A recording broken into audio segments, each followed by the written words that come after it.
Hello दोस्तों, welcome to my YouTube channel GK Adda. दोस्तों आज की इस वीडियो में हम लोग डिस्कस करने वाले हैं 40 इंपॉर्टेंट झारखंड जीके। झारखंड में होने वाला आगामी एग्जाम जेएसएस सीजीएल, झारखंड उत्पाद सिपाही और झारखंड पुलिस तीनों के लिए काफ़ी इंपॉर्टेंट होने वाला है। तो चलिए दोस्तों आज क्लास को हम लोग शुरू करते हैं। अगर आपको वीडियो पसंद आए वीडियो को लाइक कर दीजिएगा और चैनल को जरूर सब्सक्राइब कर लीजिएगा। आज का पहला सवाल है आपका, झारखंड पार्टी का पूर्व नाम क्या था जिसने आगे चलकर पृथक आंदोलन हेतु महत्वपूर्ण भूमिका निभाई? एक का आंसर होगा आपका ऑप्शन नंबर सी, ढाका विद्यार्थी परिषद। अगला क्वेश्चन 2 नंबर सवाल है आपका, क्रिश्चियन स्टूडेंट ऑर्गेनाइजेशन जिसका नाम कालांतर में परिवर्तित कर छोरनागपुर उन्नति समाज कर दिया गया, इसके प्रमुख नेता कौन थे? 2 का आंसर होगा आपका ऑप्शन नंबर डी, उपरोक्त सभी। ठेलवे उरांव था, बंदीराम उरांव था और पोल दयाल था, तीनों इसके नेता थे। अगला क्वेश्चन देखते हैं। तीसरा सवाल, 1930 ईस्वी में छोरनागपुर उन्नति समाज से अलग होकर किसने किसान सभा की स्थापना की जो किसानों के हित के लिए प्रतिबद्ध था? 3 का आंसर होगा आपका ऑप्शन नंबर डी, बी और सी दोनों। ठेलवे उरांव और बंदीराम उरांव ये दोनों इसके नेता थे। अगला क्वेश्चन 4 नंबर सवाल है आपका, 1939 में झारखंड आंदोलन को नई दिशा देते हुए किसने आदिवासी महासभा का नेतृत्व संभाला था? 4 का आंसर होगा आपका option number B, Jaipal Singh. अगला क्वेश्चन 5 नंबर सवाल है आपका, निम्नलिखित में से किसके नेतृत्व में समानता आदिवासी सभा का गठन किया गया था जिसका उद्देश्य पृथक राज्य आंदोलन को कमजोर करना था? 5 का आंसर होगा आपका ऑप्शन नंबर सी, क्या हो जाएगा, ठेलवे उरांव। अगला क्वेश्चन देखते हैं। 6 नंबर सवाल है आपका, निम्नलिखित में से झारखंड के कौन से व्यक्ति थे जो संविधान सभा के सदस्य के रूप में निर्वाचित हुए? 6 का आंसर होगा आपका option number D, Jaipal Singh Munda, option number D. अगला क्वेश्चन 7 नंबर सवाल है आपका, भारत की तीसरी सर्वाधिक जनसंख्या वाली जनजाति कौन सी है जो झारखंड क्षेत्र में निवास करती है? 7 का आंसर होगा आपका ऑप्शन नंबर क्या आ जाएगा, संथाल। संथाल जो है भारत की तीसरी है लेकिन झारखंड की सबसे बड़ी जनजाति है, ये याद रखना आपको। अगला क्वेश्चन देखते हैं। 8 नंबर सवाल, निम्नलिखित में से किस विद्वान के मत अनुसार सबर लोग भील जनजाति से संबंधित है? 8 का आंसर होगा आपका ऑप्शन नंबर ए, रसेल के अनुसार। रसेल एक के भाषा वैज्ञानिक है, इसके अनुसार जो है सबर लोग भील जनजाति से संबंधित है। अगला क्वेश्चन 9 नंबर सवाल दिया गया है, निम्नलिखित में से किस बांध का निर्माण रामगढ़ जिले में किया गया है? 9 का आंसर होगा आपका ऑप्शन नंबर बी, नलकारी बांध, ऑप्शन नंबर बी काफ़ी इंपॉर्टेंट है। अगला क्वेश्चन 10 नंबर सवाल दिया गया आपका, निम्नलिखित कथनों में से कौन सा कथन असत्य है? 10 का आंसर होगा आपका ऑप्शन नंबर डी, असत्य है। ये तीनों कथन सत्य है और डी आपका असत्य है। तो सही क्या है हम लोग देख लेते हैं। पहला कहा गया, अभ्रक मूलक मिट्टी में अम्लता के साथ ही पोटेशियम और सल्फर की मात्रा तथा इसकी उर्वरा शक्ति भी कम होती है। उसके बाद बी में दिया गया आपका, काली या रेगुर मृदा में लोहे की अधिकता के कारण इसका रंग काला से भूरा होता है। ये दोनों कथन सत्य है और तीसरा भी आपका सही है। तीसरा कह रहा है आपका, काली या रेगुर मृदा में ज्वार, बाजरा, गेहूँ, जौ, सरसों आदि फसलों की खेती की जाती है, ये सही है। और गलत क्या है इसे भी हम लोग देख लेते हैं। डी नंबर आपका गलत है। राज्य में रेतीली मृदा का विस्तार राजमहल के उच्च भूमि, पश्चिम रांची पठार, पलामू के दक्षिणी भाग और सिंहभूम के दक्षिण पूर्व ढाल क्षेत्र में, ये आपका गलत है। यहाँ पे राजमहल का जो उच्च भूमि है यहाँ पे काली मृदा पाया जाता है, ठीक है, यहाँ पे रेतीली कहा गया इसलिए गलत हो जाएगा। अगला क्वेश्चन देखते हैं। 11 नंबर सवाल, 11 नंबर क्वेश्चन दिया गया आपका यहाँ पे, झारखंड राज्य में मुख्यमंत्री विद्या लक्ष्मी योजना के संदर्भ में कौन सा कथन असत्य है? 11 का आंसर होगा आपका ऑप्शन नंबर ए, पहला वाला क्या, ए असत्य है। इस योजना का उद्देश्य प्राथमिक विद्यालय में जनजाति की छात्राओं के मध्य शिक्षा एवं नामांकन दर को बढ़ाना, ये आपका गलत है, ये आपका उद्देश्य नहीं है। अब तीनों उद्देश्य क्या इसे भी हम लोग देख लेते हैं। पहला उद्देश्य आपका, इस योजना के अंतर्गत छात्राओं को 2000 रुपया की छात्रवृत्ति प्रदान की जाती है। उसके बाद इस योजना के अंतर्गत अनुसूचित जाति और जनजाति की छात्राओं को सम्मिलित किया गया है और इस योजना का उद्देश्य विद्यालय के बीच में छोड़ने वाली छात्राओं की संख्या को कम करना, यानी जो पढ़ाई बीच में छोड़ देते हैं उसकी संख्या को कम करना है। ये तीनों आपका उद्देश्य था। अगला क्वेश्चन देखते हैं। 12 नंबर सवाल, a introduction to the Oraon language किस वर्ष प्रकाशित हुआ? 12 का आंसर होगा आपका ऑप्शन नंबर डी, 1874 में। अगला क्वेश्चन 13 नंबर सवाल है आपका, झारखंड की पहली पत्रिका का नाम क्या है? 13 का आंसर होगा आपका ऑप्शन नंबर सी, घर बंधु। अगला क्वेश्चन है आपका, कर्क रेखा झारखंड के किस क्षेत्र से गुजरती है? 14 का आंसर होगा आपका ऑप्शन नंबर डी, झारखंड के मध्य से गुजरती है। दोस्तों अभी तक आपने अगर वीडियो को लाइक नहीं किया तो लाइक कर दीजिएगा और हमारे चैनल को जरूर सब्सक्राइब कर लीजिएगा जीके अड्डा को। चलिए देखते हैं अगला सवाल। 15 नंबर क्वेश्चन है आपका, फॉसिल पार्क की स्थापना कहाँ की गई है? फॉसिल मतलब होता है आपका जीवाश्म। 15 का आंसर होगा आपका ऑप्शन नंबर ए, राजमहल में, नज़दीक में है मेरा घर के पास। अगला क्वेश्चन देख लेते हैं हम लोग। झारखंड का औसत वार्षिक वर्षा कितना सेंटीमीटर है? 16 का आंसर होगा आपका ऑप्शन नंबर ए, 140 सेंटीमीटर। याद रखिएगा, काफ़ी बार एग्जाम में आ चुका है। अगला क्वेश्चन देखते हैं। झारखंड में जाड़े की वर्षा देखी जाती है, तो क्यों देखी जाती है? 17 का आंसर होगा आपका ऑप्शन नंबर ए, उष्णकटिबंधीय प्रभाव के कारण। अगला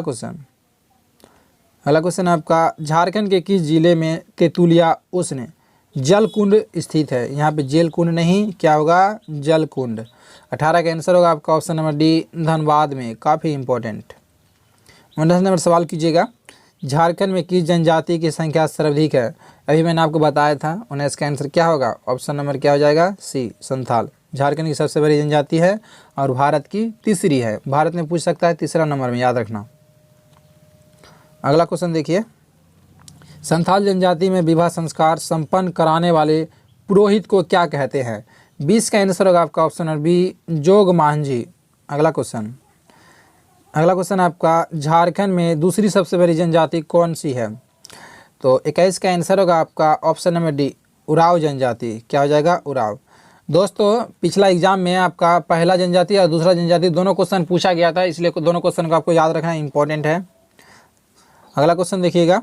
झारखंड की किस जनजाति में एक पत्नी विवाह प्रचलित है, यानी 2 शादी नहीं करेगा? तो 22 का आंसर होगा आपका ऑप्शन नंबर बी हो जाएगा, उराव जनजाति में एक विवाह प्रचलित है। अगला क्वेश्चन देखिए। सुदर्शन भगत कौन लोकसभा क्षेत्र से आते हैं?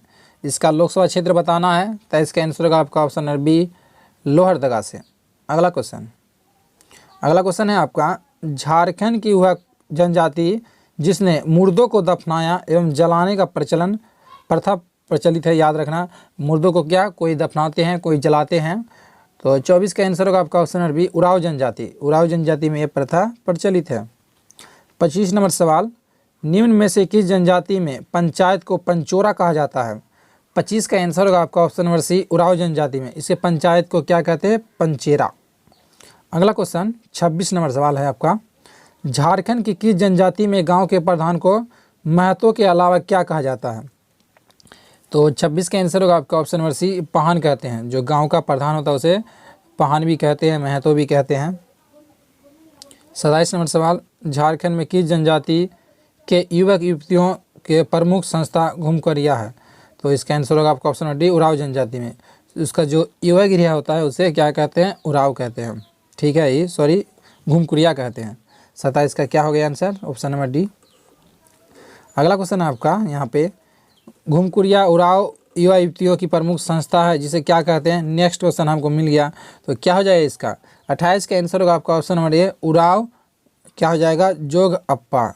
उराव जोग अप्पा, ये क्या है? एक युवा गृह है। अगला क्वेश्चन होगा आपका, महाभारत में किस पर्व में झारखंड का नाम पुंडरीक देश मिलता है? महाभारत के किस पर्व में झारखंड का उल्लेख जो है पुंडरीक के नाम से किया गया है? 29 का आंसर होगा आपका ऑप्शन नंबर बी, दिग्विजय पर्व जो मनाया गया था महाभारत में, उसमें झारखंड का नाम पुंडरीक बताया गया। अगला क्वेश्चन, एक सेकेंड। तिलका माझी ने तीर चलाकर किस अंग्रेज अधिकारी की हत्या की थी? 30 का आंसर होगा आपका ऑप्शन नंबर बी, क्लीवलैंड। अगला क्वेश्चन, संथाल विद्रोह कब हुआ था? इजी सवाल है। 31 का आंसर होगा आपका ऑप्शन नंबर ए, 1855 से 56 के दौरान। और इसके नेता कौन थे आपको कमेंट करके बताना है। अगला क्वेश्चन आपका, बिरसा आंदोलन का केंद्र कहाँ था? 32 का आंसर होगा आपका option number A, Khunti. Birsa आंदोलन का केंद्र कहाँ था? तो खूंटी से संचालन किया जा रहा था, इसलिए ऑप्शन नंबर ए होगा। अगला क्वेश्चन है आपका, ताना भगत आंदोलन कब हुआ था? 33 का आंसर होगा आपका ऑप्शन नंबर ए, 1913 से 14 के दौरान। दोस्तों अभी हाल फिलहाल में 21 और 22 सितंबर को जेएसएस सीजीएल का एग्ज़ाम होने वाला है।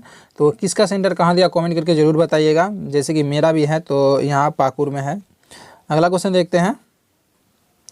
अगला क्वेश्चन है आपका, नागवंशी परिवार का मुख्यालय दोईसा में स्थानांतरित हुआ था, तो इसका क्या कारण है आपको बताना है। 34 का आंसर होगा आपका ऑप्शन नंबर डी।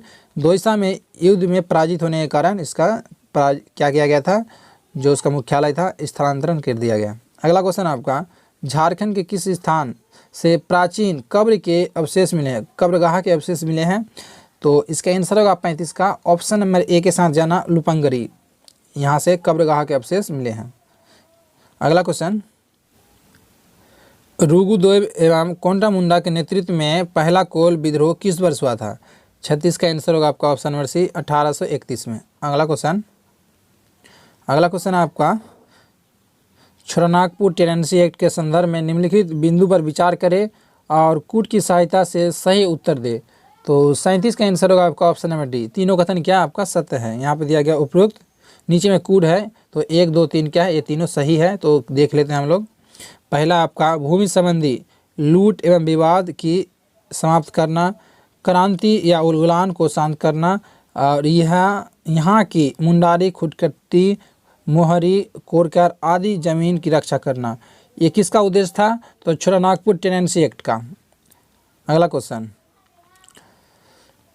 है आपका, छोटानागपुर टेनेंसी एक्ट कब बना था, आपको कमेंट करके बताना है इसका आंसर। ठीक है, काफ़ी आसान सवाल है, लेकिन मैं यहाँ बता देता हूँ क्योंकि यहाँ पे ना सबका साल एक ही है। अगर साल एक नहीं रहता तो नहीं बताते हैं।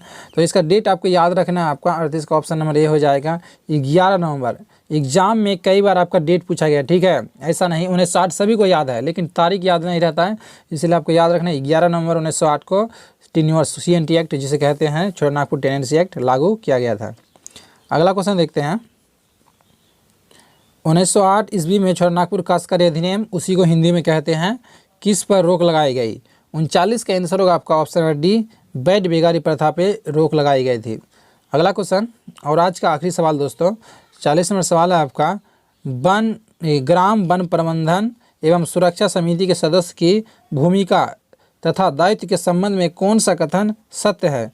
40 का आंसर होगा आपका ऑप्शन नंबर डी, क्या हो जाएगा, उपरोक्त सभी कथन सत्य है। तो देख लेते हैं हम लोग तीनों कथन क्या कह रहा है। भूमि के अतिक्रमण, चराई, अग्नि तथा अवैध पलायन के विरुद्ध सुरक्षात्मक कार्रवाई करना, वन विकास एवं वन उत्पाद का अनुवृद्धि करना। सी में कहा गया, वन विभाग को वन सुरक्षा तथा वन विकास के कार्यक्रम बनाने तथा कार्यान्वयन में मदद करना। ये किसका उद्देश्य है, तो ऊपर हम लोग देख लेते हैं किसका उद्देश्य है। ऊपर में दिया गया यहाँ पे ग्राम वन प्रबंधन एवं सुरक्षा समिति का ये सारे कार्य हैं।